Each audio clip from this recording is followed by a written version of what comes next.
ID at Xbox is back for a very special fall edition powered by IGN. A brand new showcase jam-packed with the coolest and most original indie games coming to your favorite Xbox platform. Pay attention! Tune in for brand new looks at never-before-seen games and awesome new content coming to the games you already love. Get ready, because the ID at Xbox Showcase Fall Edition starts right now.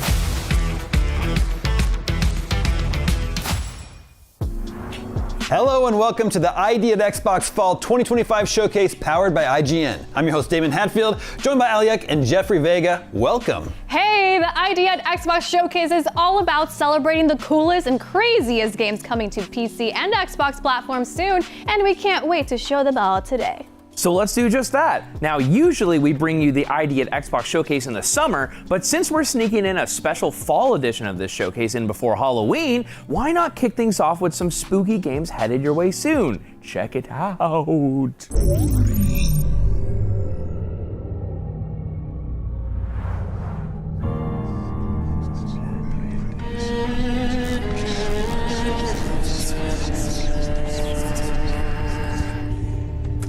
Makasih banyak ya, Pak. Sama-sama, Mbak.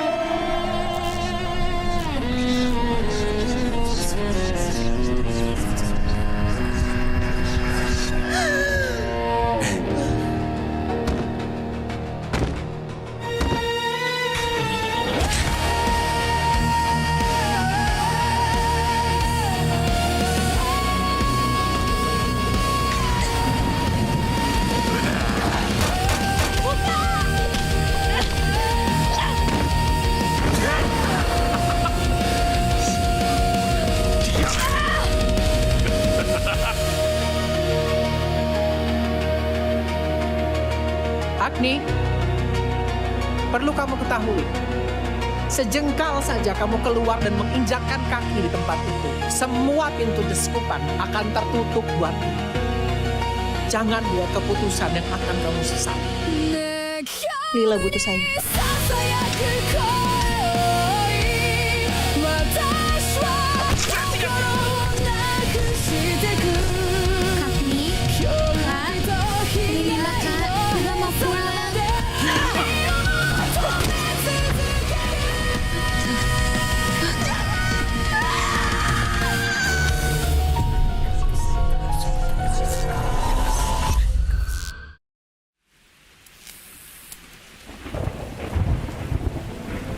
Langkahmu menjejak di atas jalan yang tak pantas untuk manusia.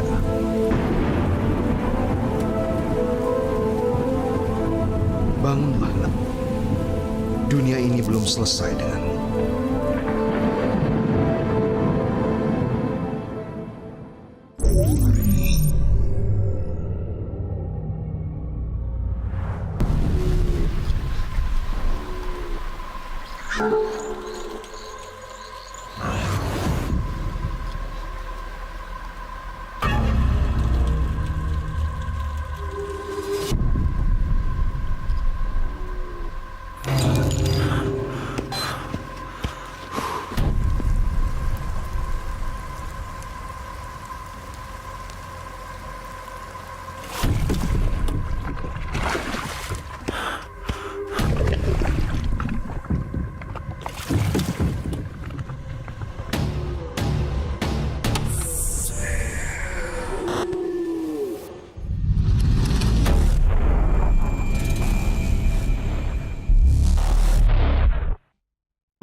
I was wondering when you'd finally find time to pay me a visit.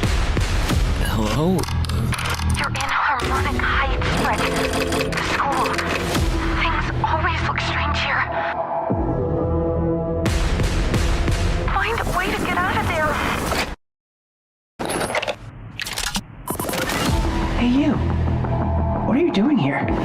We're not supposed to be out in the halls at night, but I couldn't help myself. What are these things? I don't know, Fred. Nobody does. Oh, don't look so frightened, my boy.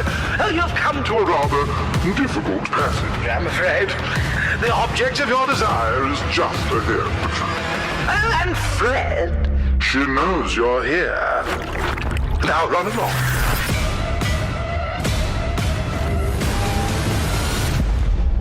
Don't fret, it's a world of mystery. Don't fret, strum along and you will see. Don't fret, doesn't matter what you wanna be. And even though you're gonna die, don't fret.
You're watching the ID at Xbox Fall Showcase powered by IGN. You just saw some truly terrifying indie games that you'll be able to play before you know it. Hopefully it wasn't too scary. Well, I wasn't scared. I had my eyes open the whole time. Actually, I had my eyes open the whole time, and I saw that you had your eyes closed the whole time. Also, you were curled up in a ball. Okay, fine, you got me. Either way, we promise there's nothing scary in this next surprise, because up next, we're taking a look at a few fantasy-themed games. Indeed. Let's take a look at some awesome new content that's on the way to 33 Immortals, plus check out some equally cool fantasy games right here on the ID at Xbox Showcase.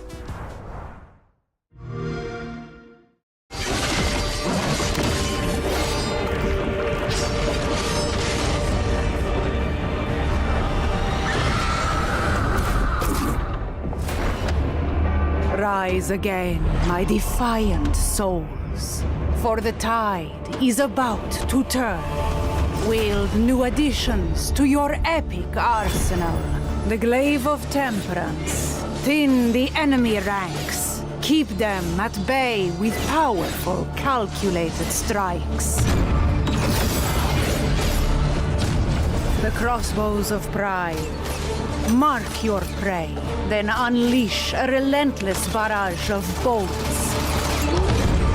If you crave still greater challenge, choose your burdens, bolster your foes, and reap greater rewards.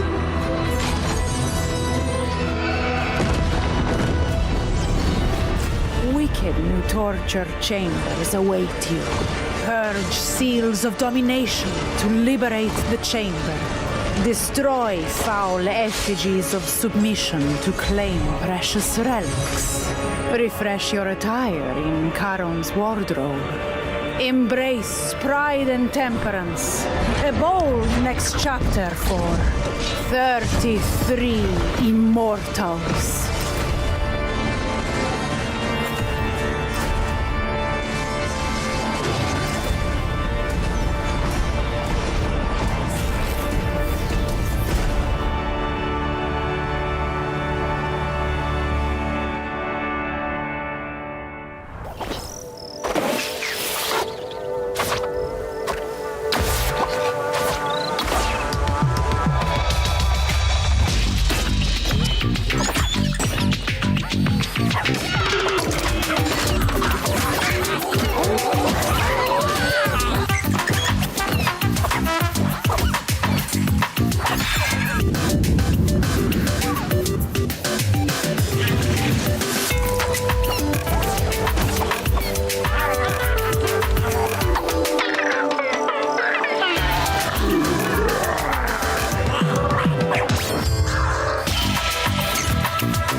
Is broken.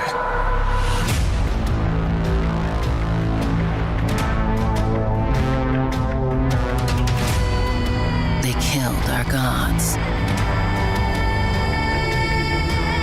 The Nevermore's reach is growing. Violence is the answer.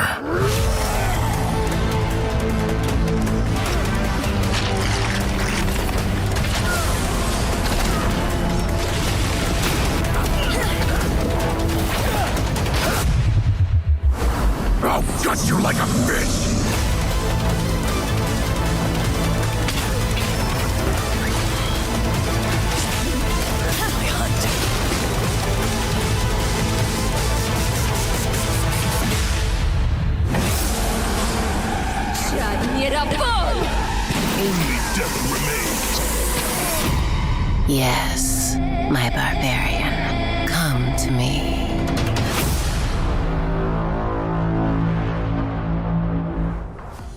You're watching the ID at Xbox Showcase, and we hope you're having as much fun as we are.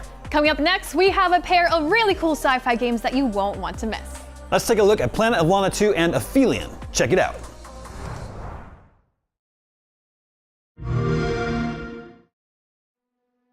Hello, my name is Adam Stjernljus, and with me I have Claes Martin Eriksson, and we're the game directors on Planet of Lana 2, our upcoming game from Wishfully. Yes, hi everyone. We are super excited to finally share some extended gameplay footage with you today for this next chapter of the Planet of Lana saga. So let's get into it. Yes, and we have a lot of new exciting features, but one that we think is really important to keep from the first game is that yes, you can still pet Mui, of course. And there's a lot of new biomes and areas to explore on Novo this time around. Everything from snowy mountains to dark mines and even urban environments, to just mention a few. But we want to focus here on this area we call Demoa, which is this ocean area. And this time around, Lana can swim and dive freely underwater. But if you remember from the first game, Mui is not very compatible with water, but luckily you have this strange plant that you can use to transport her as you explore the lush corals and dark depths of this environment. Yes, and of course we are super stoked to reveal that Takeshi Furukawa will be returning as composer. Obviously his beautiful tones that you can hear in the background are such a crucial part of the whole universe and storytelling of Planet of Lana. So we're beyond excited to work with him again on this game. Yes, and there's a lot of new creatures and robots that you'll come across during your adventure. And here you have to use stealth to get past this patrolling electrical shark. In general, Lana is much more agile and capable this time around, both on land and in water. But she's still vulnerable, so the collaboration with Mui is really important. And you use verbal commands to control Mui, and you can now control her all across the screen. And she also has this hypnotic ability that lets you take control of new exciting creatures. Here you can see that you can control this tiny little inkfish that you can swim around with and explore the area. And all these creatures have unique abilities that you can use to your advantage. This inkfish can release a ink cloud that you can use to get past this shark. And that's just one of many examples of how we're expanding the gameplay. Yes, and another thing that of course is expanding is the narrative. Now some time has passed since Lana and Mui liberated Novo from the robot invaders in the first game. And a big focus of the sequel revolves around how the planet has changed with the arrival of this new technology. Now, in this scene, Lana and Mui have been captured by a hostile human faction that have reprogrammed the robots for their own purposes. And as you can see, they are separated and having to work together to try to escape. And this really cuts to the core of the gameplay, like using Lana and Mui's individual abilities to problem solve and progress through the environment makes for some truly dynamic and challenging puzzle solving that we are very excited for everyone to experience in this game. Yes, and to summarize, I mean, this sequel is double the length, double the scope, and the team has been working so hard to bring a truly unique experience with more challenging puzzles and an expanded narrative for you to explore, and we're just so excited to show you more from the game. Planet of Lana 2 is coming 2026 on all platforms and on Xbox Game Pass day one.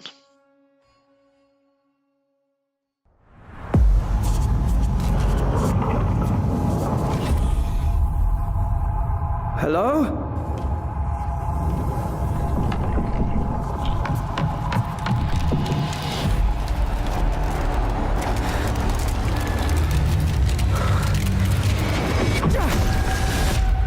That wasn't in my head.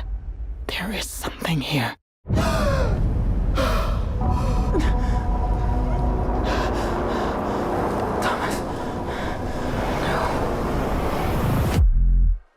Mission Control. The Hope 1 shuttle has crashed on Persephone. I lost contact with Dr. Monclair.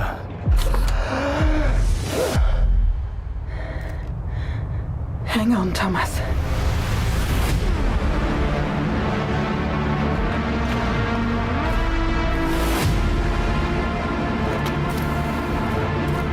I got this. Oh, shit.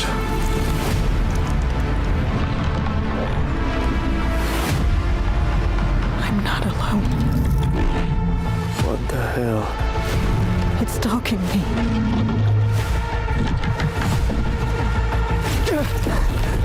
Crap, no!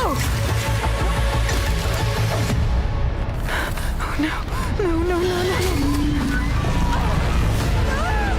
no. Mission control. Anybody copy?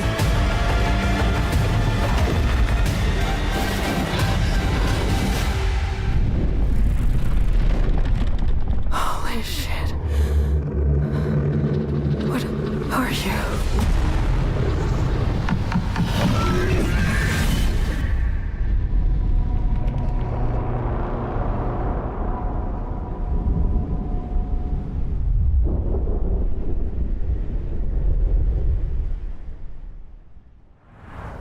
That was Planet of Lana 2 and Aphelion, two really exciting new games you'll get to play soon. Up next, a ton of unique indie games we can't wait to show you right here on the ID at Xbox Showcase. Take a look.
You're watching the ID at Xbox Showcase Fall Edition powered by IGN. We hope you're having an awesome time. While we have you, we've got some really cool merchandise available right now on the IGN store. Whether you're a fan of the Fallout game franchise or the recent smash hit Clair Obscur Expedition 33, the IGN store has t-shirts, hoodies, collectibles, and more, all celebrating the best in games and entertainment. Just head to store.ign.com and get yourself something nice. Hey, save me a sweatshirt. It's very cold in here. All right, coming up next, we're celebrating both vampires and zombies with some new looks at exciting stuff coming to games like Vampire Survivors and DayZ. Check it out.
You're watching the Idea at Xbox Fall Showcase brought to you by IGN. Thanks for hanging with us today. Up next, we get a collection of games that involve things like cyberpunk football, superhero combat, and sledding.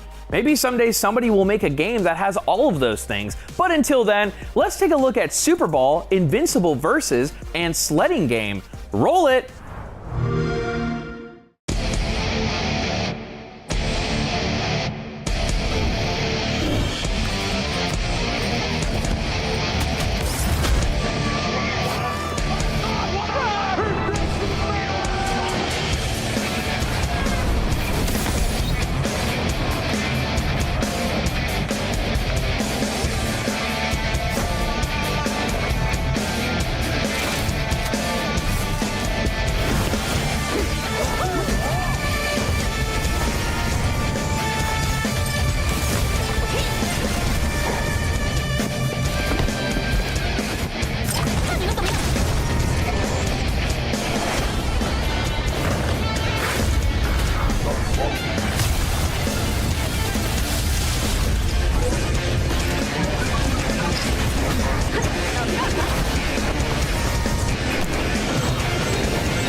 I've calculated our relative strengths, and I'm afraid you won't win this one.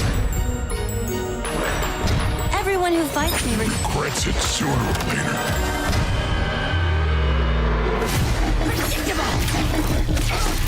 This will hurt.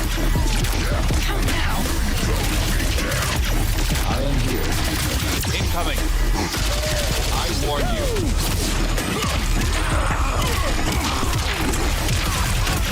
I can help. Improve yourself. Here you go. That's your present. You'll like it. Full power. Ah, shit. Do not move. I warn you. As close as we've become, I can make no exceptions for you. And I'm gonna kick your ass. Like it's never been kicked before.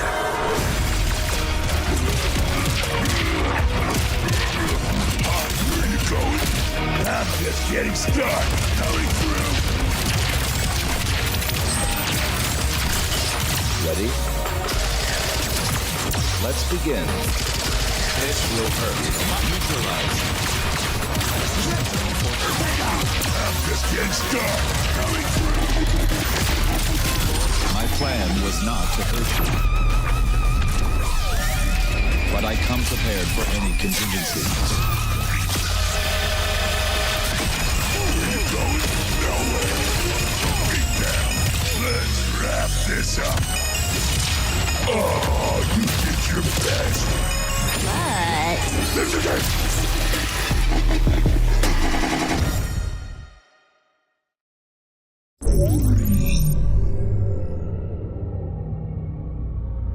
I'm making this game about sledding and hanging out with friends called Sledding Game.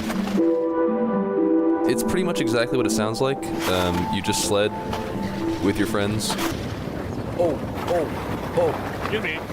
You can race, you can do cool flips and stuff, and when you crash, there's some fun ragdolls, because how can you not love ragdolls?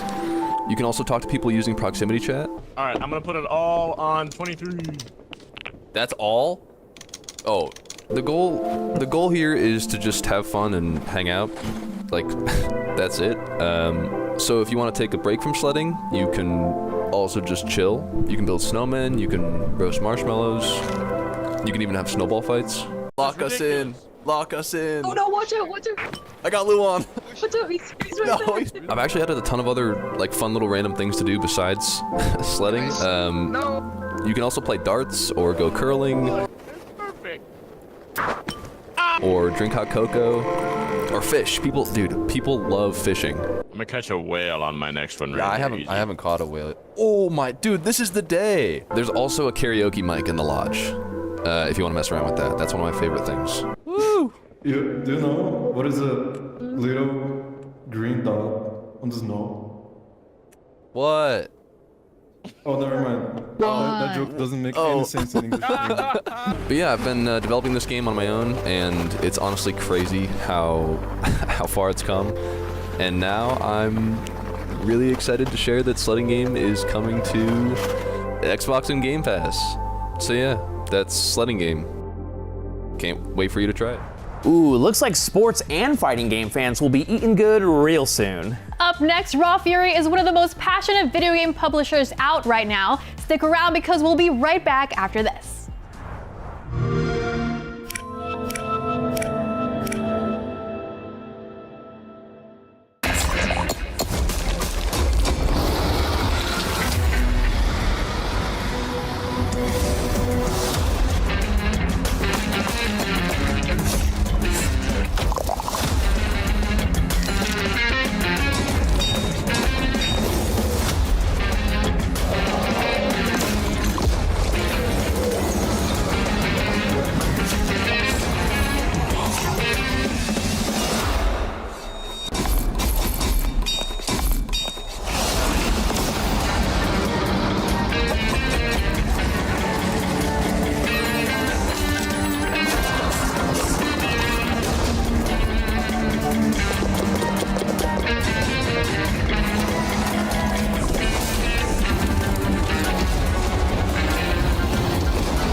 You're watching the ID at Xbox Showcase. That was a small sampling of games heading your way, courtesy of the folks at Raw Fury. Up next are some games that are definitely less raw and significantly less furious. Let's take a look at some warm, cuddly, lovely, wholesome games you'll get to cozy up and snuggle with soon.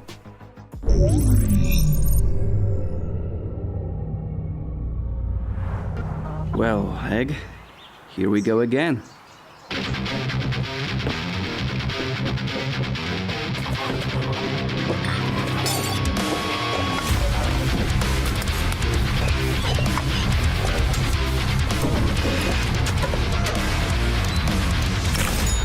Ooh, that was ugly.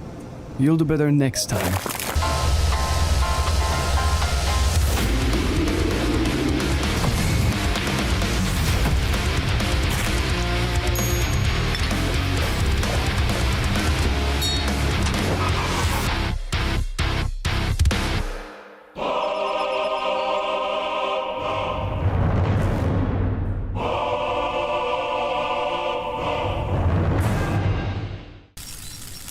That was tough. Shall we try again?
What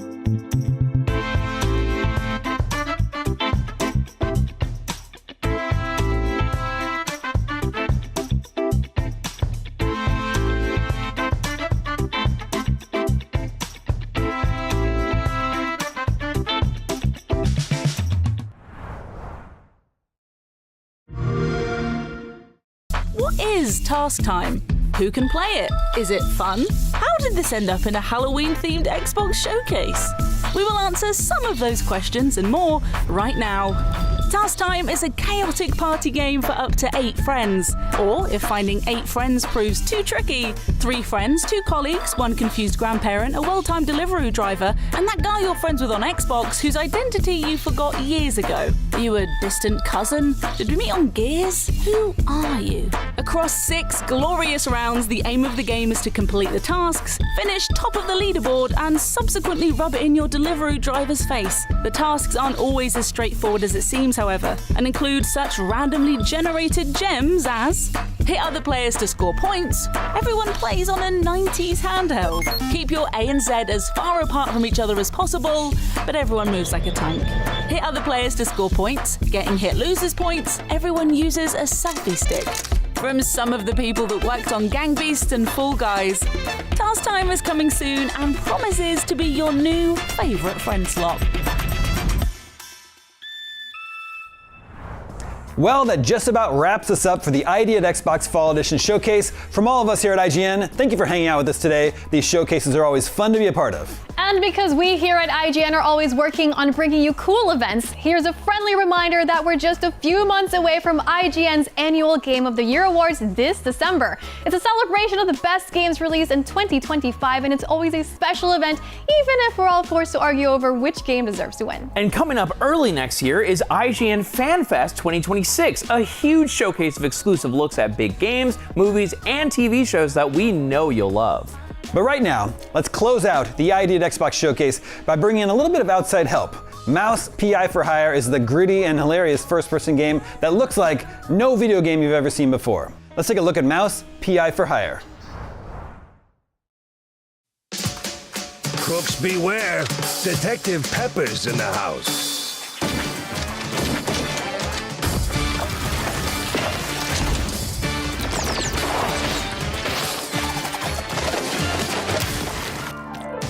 Our studio combines 2 worlds. We combine game dev with animation.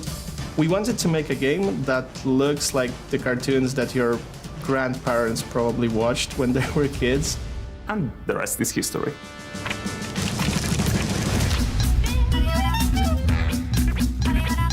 Mouse PI for Hire for me is unique. They won't even know what hit them. Surprising. My hero! Wacky, extraordinary. More than just an old-school shooter. It's a game like I've never played before. Are you ready for a sneak peek of what we are cooking here? Oh boy, here we go. My name is Maciej Krzemień. I'm the lead producer at Fumi Games.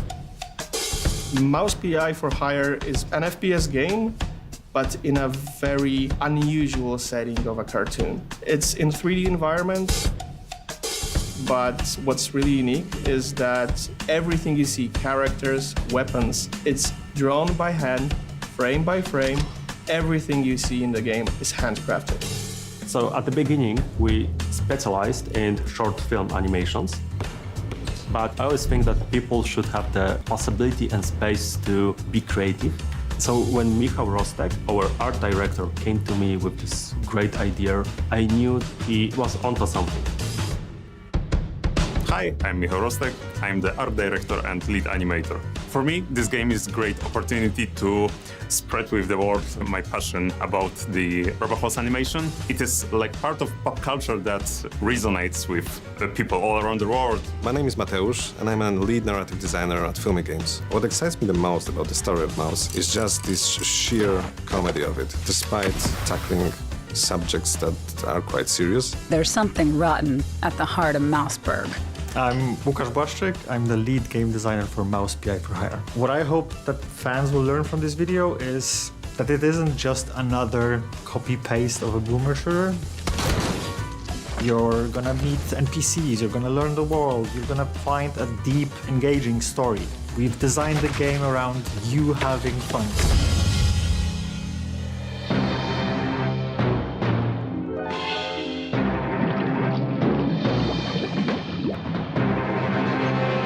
Our main goal with Mouse is that every frame of the game should look like old cartoon film from the 1930s. A clue, a lead. What more could a mouse detective want? So every element of the UI or the weapons, enemies, everything is animated by hand. One of the biggest challenges that we have to overcome is to make sure that every frame of the animation will be as close as possible to 1930s rubber hose style. Rubber hose animation is the style of animation developed in the United States in 1920s, 1930s, and the things that could be the representative of this art style is the bounce animation. Everything bends, everything stretches and squeezes. It gives us all kinds of different things that, for example, our characters can do with their hands or legs. We're not limited by a realistic art style. So when we consider 2D characters running around a 3D environment, that presents a challenge for designers. So unlike the 3D characters that we can make the one model of the characters and turn him around, we need to make 6 different positions, 6 different angles for each of the characters. So front, left, side, back side, and back. So when we are going through the 3D environment, we can see the character who is flat and turn him around. And the final result of this is a lot of drawings to do. With 2D, every single change I, as a designer, make to the game balance, that causes an avalanche of changes for the game itself. If I speed up a character, they have to redo animations. The art team loves me. One of the biggest challenges with Mouse PI for Hire was the black and white aesthetic, because usually you will use specific tricks to guide the players through certain locations. You have the well-known yellow paint that shows you where to use what. And we don't have that, because we have a completely black and white game, so you have to guide players through light. We will often use typical black and white on objects that can be moved, will be interactable, while maintaining grayscale and no outlines on objects that you can't interact with. We want to put a life to the world through the animation elements. So on every level there will be something extraordinary and unique to see and to experience.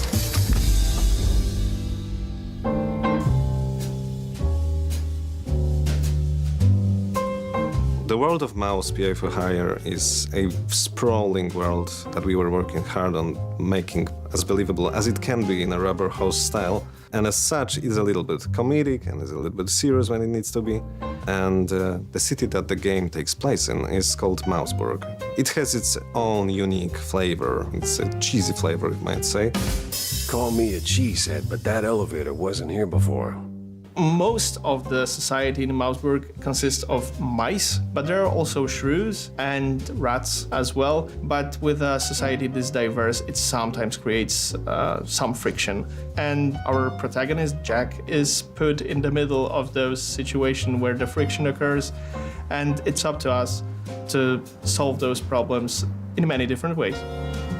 Crooks beware! Detective Pepper's in the house. So Jack Pepper, as the title says, he's a private investigator.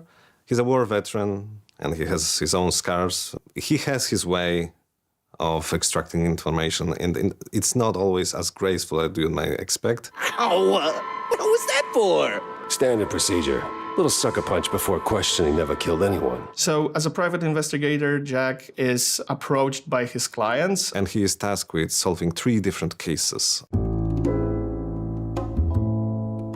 Each of those cases serves a different purpose and adheres to a different trope in general noir theme.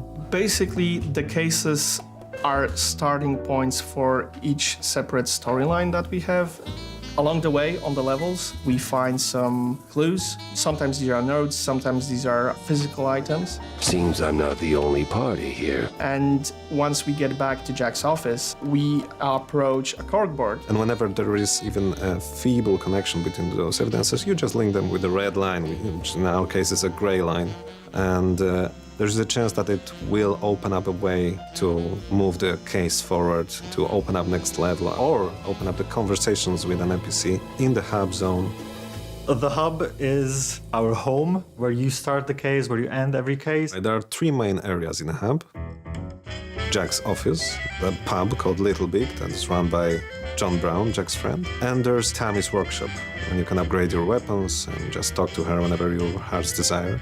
What's up, Jack? When you visit the Little Big pub, you can encounter 3 different NPCs. Each of them serves as a handler for a different minigame, one of which is a collectible baseball card game. You can collect cards throughout the whole world. Almost every single level has at least one hidden somewhere, and based on that you can build your own deck of cards. In our minigames, you can sometimes win hints, additional clues, or parts for some upgrades.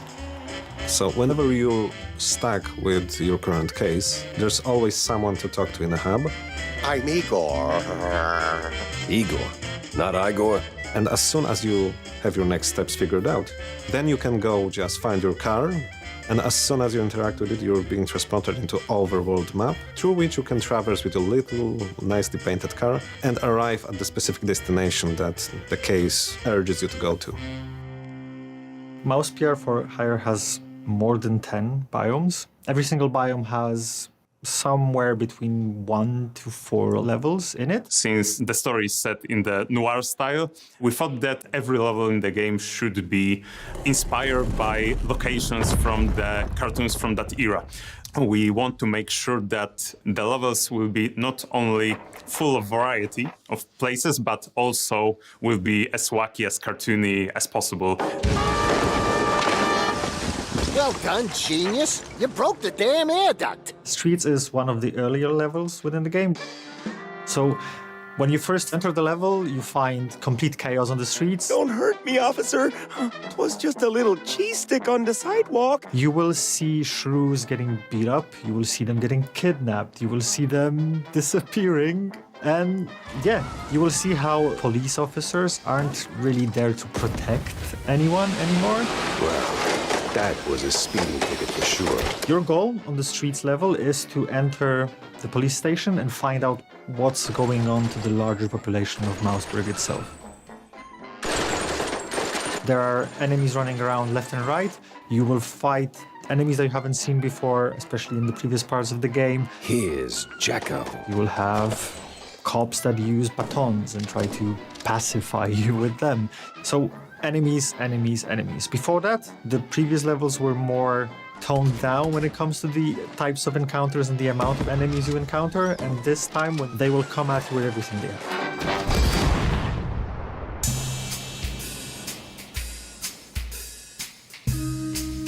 It's pretty difficult to be a one-man army and the single hero who saves the day, even in a cartoon world. So we want the game to be challenging but fair at the same time. Where the hell did those lunatics crawl out from? I'm taking a small amount of specific enemies, like melee enemies, ranged enemies, tank enemies, and those are initially presented to you as the player to deal with, learn how they behave, learn what to expect, and then we add twists, what we call modifiers to them. So a tank that you've encountered previously that charged on you and you learn to dodge it when it's charging might now also enable a force field around itself that you need to figure out how to deal with. And these modifiers keep it fresh while maintaining the feeling of familiarity when it comes to specific enemies. Some of the characters are slim and they're moving faster to us. Some of the characters are bigger and they need to stomp around. We need to have the different approach to the characters because it changes the gameplay. So it's not just the basic type of enemy, you will also encounter bigger enemies, larger enemies, more complex enemies, like one that we've already shown, the Vicatore, or the alligator as it was nicknamed. And you might also encounter my favorite boss enemy, which is the third wife.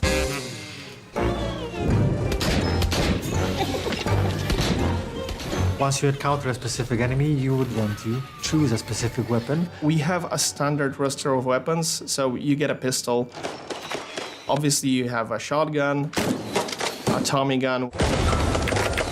But since it's a cartoon world, there is a freeze gun. With this portable freezer, your meat and dairy will stay preserved until the end of time. There is what we call a conscious gun, which is basically a brain in a jar attached to a weapon. With our device in hand, making friends becomes mind-blowingly easy.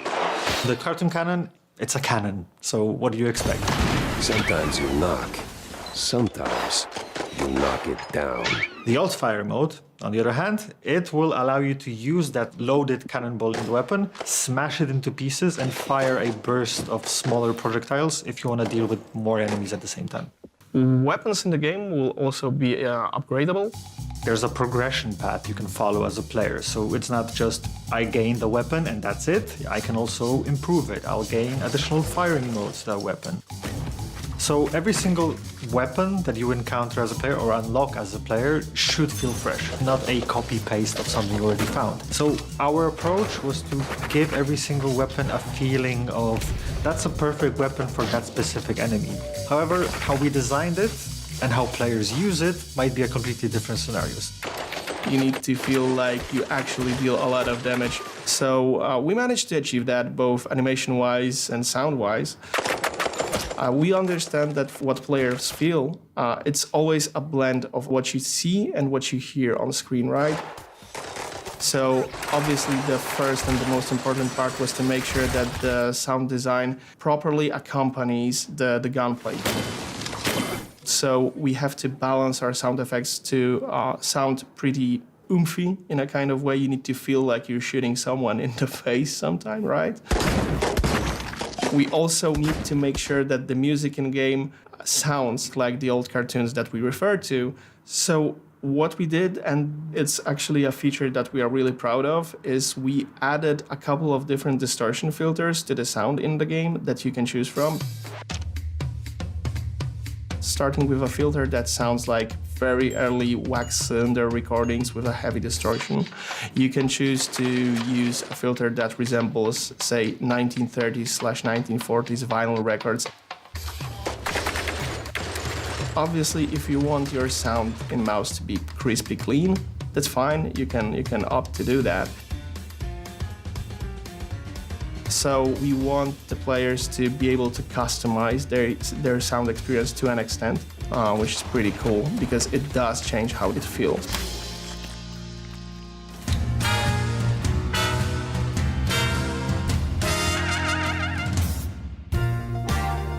From the beginning, I knew that this game is like no other. It's handcrafted entertainment full of love, made for real people, by real people, which is amazing. We just want to give the players this fascinating world that is outlandish and relatable at the same time. The whole game as a package is exciting because every little detail that we work on across every team just makes something unique.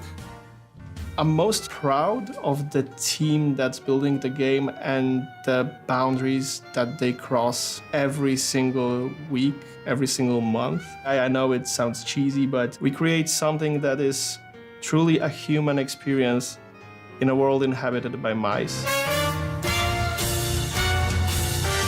When you are a creator, you always want people to enjoy the work that you do. So it was really outstanding for me that this idea resonates with all variety of people. I can't wait to see how players are enjoying it, what they're doing with the game, and seeing the creative fluids that we've put into the project go beyond that. We showed you a lot today, but there's definitely more where that came from. So now it's time to step out of your office, gather some clues, connect the dots, and save Mouseburg, because right now you're the city's only hope.